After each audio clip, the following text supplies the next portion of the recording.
पिछले वीडियो में हमने ये चर्चा की थी कि शासन 3 स्तरों पर काम करता है।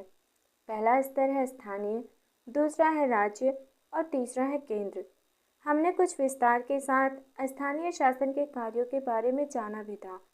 इस अध्याय में हम ये जानेंगे कि राज्य स्तर पर शासन कैसे कार्य करता है, लोकतंत्र में राज्य का शासन किस तरह किया जाता है, विधानसभा सदस्यों और मंत्रियों की भूमिका क्या है, लोग शासन के सामने अपने विचार कैसे रखते हैं या किसी कार्य की मांग कैसे करते हैं। हम इन प्रश्नों पर विचार करने के लिए स्वास्थ्य का उदाहरण लेते हैं। नमस्कार दोस्तों, स्वागत है आप सभी का आपके अपने YouTube चैनल में। उम्मीद करती हूँ आप सभी लोग स्वस्थ होंगे, मस्त होंगे और आप सभी लोगों की स्टडी एकदम बेहतर तरीके से चल रही होगी। तो चलिए हम समझेंगे कि राज्य के शासन की जिम्मेदारी क्या है और फिर आगे चलेंगे कि विधायक कौन है। इसमें और भी बहुत सारे ऐसे टॉपिक्स हैं जो कि बहुत ही बेसिक चीज़ें हैं। जब तक हम बेसिक को नहीं जानेंगे आगे चीज़ें जो है कि बहुत कॉम्प्लिकेटेड लगने लगेंगी। जब हम बेसिक चीज़ों को जान लेंगे तो फिर ईज़िली हम line to line step by step समझते जाएंगे। तो चलिए स्टार्ट करते हैं। इस चैप्टर में हम सबसे पहले ये जानेंगे कि विधायक कौन होता है। आप कुछ शब्द सुने होंगे जैसे जिलाधीश, चिकित्सा अधिकारी जैसे अधिकारियों के नामों से आप परिचित होंगे, परंतु क्या आपने विधायक और विधानसभा के बारे में सुना है?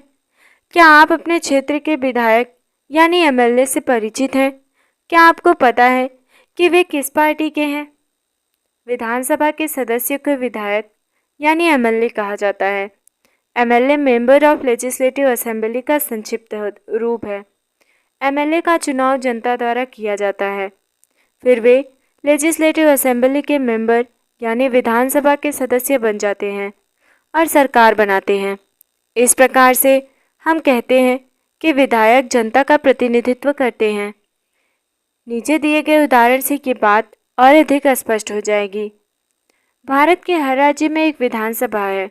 हर राज्य कई निर्वाचन क्षेत्रों में बटा हुआ है।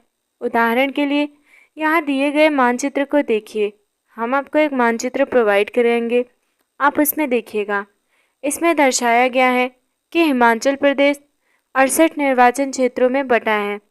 हर निर्वाचन क्षेत्र से जनता एक प्रतिनिधि चुनती है जो विधानसभा का सदस्य यानी विधायक बन जाता है। आपने ध्यान दिया होगा कि चुनाव में लोग अलग अलग पार्टियों के नाम से खड़े होते हैं, इसलिए ये विधायक अलग अलग राजनीतिक दलों के होते हैं। जो लोग विधायक होते हैं वे मंत्री या मुख्यमंत्री कैसे बन जाते हैं, चलिए हम जानते हैं। जिस राजनीतिक दल के विधायक आधे से अधिक निर्वाचन क्षेत्रों में जीत जाते हैं, राज्य में उस दल को बहुमत में माना जाता है। बहुमत प्राप्त करने वाले राजनीतिक दल को सत्ता पक्ष और अन्य सबको विरोधी पक्ष वाला कहा जाता है। उदाहरण के लिए हिमाचल प्रदेश की विधानसभा में विधायकों के 68 निर्वाचन क्षेत्र हैं। विभिन्न राजनीतिक दलों के उम्मीदवारों ने 2017 का विधानसभा चुनाव जीता और वे विधायक बन गए। विधानसभा में कुल विधायकों की संख्या 68 है, इसलिए बहुमत प्राप्त करने के लिए किसी भी राजनीतिक दल को 34 से अधिक विधायकों की आवश्यकता होगी। भारतीय जनता पार्टी के 44 विधायक होने के कारण उन्हें बहुमत मिल गया और वे सत्ताधारी दल के सदस्य बन गए। अन्य सब विधायक विरोधी दल के सदस्य बन गए। इस उदाहरण में इंडियन नेशनल कांग्रेस मुख्य विरोधी दल बनी, क्योंकि भारतीय जनता पार्टी के पास सर्वाधिक विधायक उसी के थे। विरोधी पक्ष में कुछ अन्य पार्टियां भी थीं और कुछ निर्दलीय उम्मीदवार भी थे जो चुनाव जीतकर आए थे। चुनाव के बाद सत्ताधारी दल के विधायक अपने नेता का चुनाव करते हैं जो मुख्यमंत्री बनता है। इस उदाहरण में भारतीय जनता पार्टी के विधायकों ने श्री जयराम ठाकुर को अपना नेता चुना और वे मुख्यमंत्री बन गए। इसके बाद मुख्यमंत्री मंत्रियों का चयन करता है। चुनाव के बाद राज्य का राज्यपाल मुख्यमंत्री और अन्य मंत्रियों की नियुक्ति करता है। मुख्यमंत्री तथा अन्य मंत्रियों का ये दायित्व है कि वे शासन के विभिन्न विभागों या मंत्रालयों को चलाएं। उनके अलग अलग कार्यालय होते हैं। विधानसभा ऐसा स्थान होता है जहां सभी विधायक, चाहे वे सत्ताधारी दल के हों अथवा विरोधी दल के हों, विभिन्न विषयों पर चर्चा करने के लिए एकत्रित होते हैं। इस तरह कुछ विधायकों की दोहरी जिम्मेदारी होती है, एक विधायक के रूप में, दूसरे मंत्री के रूप में। इसके बारे में हम आगे पढ़ते हैं। चलिए, एक टॉपिक है विधानसभा में बहस। आफरीन, सुजाता और उनके विद्यालय के कई अन्य विद्यार्थियों ने विधानसभा देखने के लिए राजधानी की यात्रा की। विधानसभा एक अत्यंत भव्य तथा प्रभावशाली भवन में स्थित थी। बच्चे बहुत उत्सुक थे। सुरक्षा जांच के बाद उन्हें ऊपर ले जाया गया। ऊपर एक दर्शक दीर्घा थी, जहां से वे नीचे के विशाल हॉल को देख सकते थे। हॉल में डेस्कों की अनेक कतारें लगी हुई थी। ये विधानसभा उन दिनों की किसी तत्कालीन समस्या पर बहस करने वाली थी।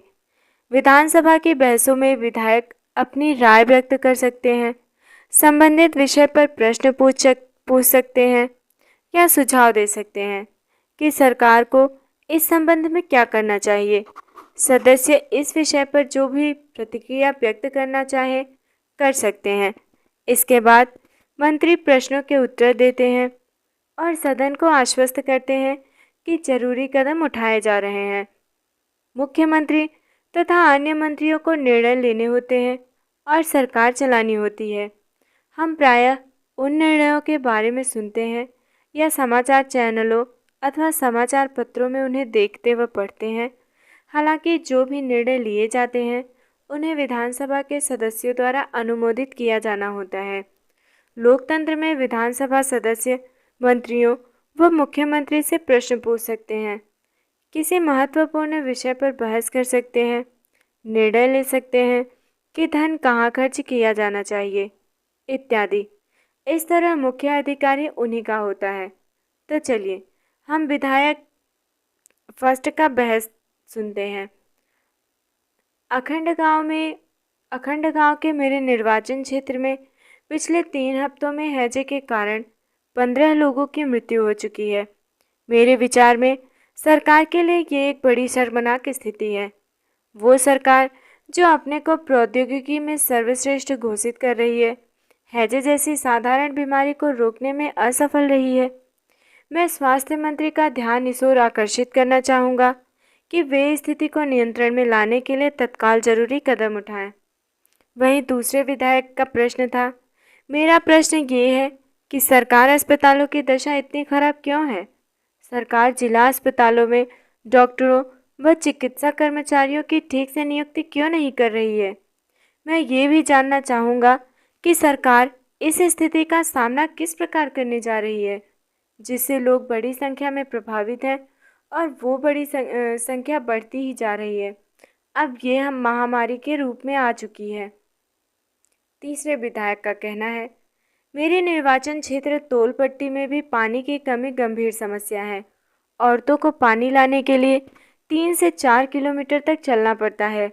मैं जानना चाहूँगा कि पानी पहुँचाने के लिए कितने टैंकरों के काम में लगाया गया है, कितने कुओं और तालाबों की सफाई करवाकर उन्हें संक्रमण मुक्त किया गया है। विधायक 4, मुझे लगता है मेरे साथी समस्या को बढ़ा चढ़ाकर बता रहे हैं। सरकार ने स्थिति को नियंत्रण में लाने के लिए कदम उठाए हैं। पानी के टैंकरों को काम में लगा दिया है। ओआरएस के पैकेट बटी जा रही है। सरकार लोगों की मदद के लिए भरसक प्रयास कर रही है। अब विधायक 5 का क्या कहना है? उनका ये कहना है कि हमारे अस्पतालों में सुविधाओं की हालत बहुत खस्ता है। कई ऐसे अस्पताल हैं जिनमें कोई डॉक्टर ही नहीं है और चिकित्सा कर्मचारी पिछले कई सालों से नियुक्त ही नहीं किए गए हैं। दूसरे अस्पताल में डॉक्टर लंबी छुट्टी पर चले गए हैं। ये शर्मनाक स्थिति है। मेरे ख्याल से हालात बद से बदतर होते जा रहे हैं। हम ये कैसे सुनिश्चित करने वाले हैं कि प्रभावित क्षेत्र के सब परिवारों तक ओआरएस के पैकेट पहुंच चुके हैं? विधायक 6 का क्या कहना है? विरोधी पक्ष के सदस्य बिना वजह ही सरकार पर दोषारोपण कर रहे हैं। पिछली सरकार ने सफाई पर कोई ध्यान नहीं दिया था। अब हमने कई वर्षों से चारों तरफ फैले कूड़ों को साफ कराने का अभियान शुरू किया है। तो ये था हमारा संसद में एक बहस, जिसमें कि छः विधायकों ने पार्ट लिया और उन्होंने अपने अपने हिसाब से अपनी अपनी बातें रखी, अपना अपना सुझाव दिया। उक्त भाग में आपने विधानसभा में चल रही एक बहस के बारे में पढ़ा। सदस्य सरकार द्वारा की गई या ना की गई कार्यवाही पर बहस कर रहे थे। ऐसा इसलिए है क्योंकि विधायक सामूहिक रूप से सरकार के काम के लिए उत्तरदायित्व होते हैं। सामान्य भाषा में सरकार शब्द से तात्पर्य शासन के विभिन्न विभागों और मंत्रियों से होता है जो उनके प्रभारी हैं। इन सब का सामूहिक प्रमुख मुख्यमंत्री होता है। सही मायने में तो यही सरकार का कार्यकारी हिस्सा यानी कार्यपालिका कहलाता है। दूसरी तरफ सारे विधायक जो विधानसभा में एकत्र होते हैं विधायिका कहलाते हैं। विधायिका के रूप में वे सरकार के काम की जांच भी करते हैं। जैसा कि आपने पाठ के प्रारंभ में देखा था, इन्हीं में से कार्यपालिका का प्रमुख या मुख्यमंत्री बनाया जाता है। अब हम आगे देखते हैं शासन की प्रणाली। शासन की कार्यप्रणाली किस तरह काम करती है। केवल विधानसभा में ही सरकार के काम के बारे में टीका टिप्पणी और सरकार से कार्यवाही करने की मांग नहीं की जाती। आप नियमित रूप से अखबारों, टीवी चैनलों और अन्य संगठनों को सरकार के बारे में बातें करते देखते हैं। लोकतंत्र में अनेक माध्यमों द्वारा लोग अपने विचार व्यक्त करते हैं और कार्यवाही करते हैं। इस तरह का एक तरीका यहाँ देखिए। विधानसभा में चर्चा होने के थोड़े ही समय बाद स्वास्थ्य मंत्री की प्रेस वार्ता की गई। इसमें विभिन्न समाचार पत्रों के प्रतिनिधि काफ़ी संख्या में आए। इसमें मंत्री और कुछ शासकीय अधिकारी भी उपस्थित थे। मंत्री ने सरकार द्वारा उठाए गए कदमों के बारे में बताया। इस प्रेस वार्ता में अखबारों के संवाददाताओं ने अनेक प्रश्न पूछे। इन चर्चाओं की रिपोर्ट विभिन्न समाचार पत्रों में प्रकाशित हुई। अगले पृष्ठ पर ऐसी ही एक रिपोर्ट दी गई है। अगले सप्ताह मुख्यमंत्री और स्वास्थ्य मंत्री पातालपुरम जिले के दौरे पर गए। उन्होंने उन परिवारों से भेंट की जिनके रिश्तेदारों की मृत्यु हो गई थी। वे अस्वस्थ लोगों को देखने अस्पताल भी गए। सरकार ने इन परिवारों के लिए मुआवजा राशि भी घोषणा की। मुख्यमंत्री ने कहा कि उनके विचार से समस्या केवल सफाई की नहीं है, वरन पीने के स्वच्छ पानी की कमी भी है। उन्होंने कहा कि एक उच्च स्तरीय जांच समिति की गठित की जाएगी जो सफाई सुविधाओं के लिए जिले की जरूरतों के बारे में विचार करेगी और लोक निर्माण मंत्री को दिशा निर्देश देगी ताकि वे क्षेत्र में पानी की उचित व्यवस्था पर ध्यान दे सकें। जैसा कि मैंने आप सभी को अभी बताया कि वे लोग जो सत्ता में हैं, जैसे मुख्यमंत्री और स्वास्थ्य मंत्री, उन्हें समस्याओं पर कार्यवाही करनी होती है। वो ये कार्य विभिन्न विभागों द्वारा करवाते हैं, जैसे लोक निर्माण विभाग, कृषि विभाग, स्वास्थ्य विभाग, शिक्षा विभाग आदि। उन्हें विधानसभा में उठाए गए प्रश्नों का भी उत्तर देना होता है और प्रश्न करने वाले लोगों को आश्वस्त करना होता है कि उचित कदम उठाए जा रहे हैं। इसके साथ साथ समाचार पत्रों व अन्य माध्यमों में भी इन विषयों पर चर्चा होती है, जिसका स्तर सरकार को देना होता है। प्रेस वार्ता आयोजित करना। सरकार सफाई और स्वास्थ्य सेवाओं के लिए नए कानून बनाने का भी निर्णय ले सकती है। उदाहरण के लिए वो कानून बनाकर हर नगर निगम के लिए ये अनिवार्य कर सकती है कि शहरी क्षेत्रों में पर्याप्त शौचालय की व्यवस्था हो।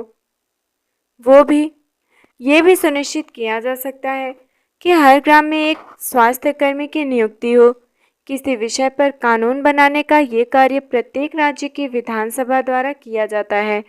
इसके पश्चात विभिन्न शासकीय विभाग इन कानूनों का क्रियान्वयन करते हैं। पूरे देश के लिए कानून संसद में बनाए जाते हैं। संसद के बारे में आप अगले वर्ष पढ़ेंगे।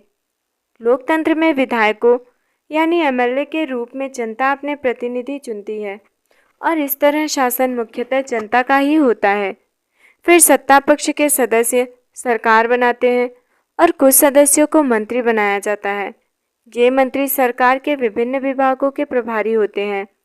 जैसे ऊपर दिए गए उदाहरण में स्वास्थ्य विभाग, इन विभागों द्वारा जो भी कार्य किया जाता है उसे विधायिका द्वारा अनुमोदित किया या स्वीकार कराया जाता है।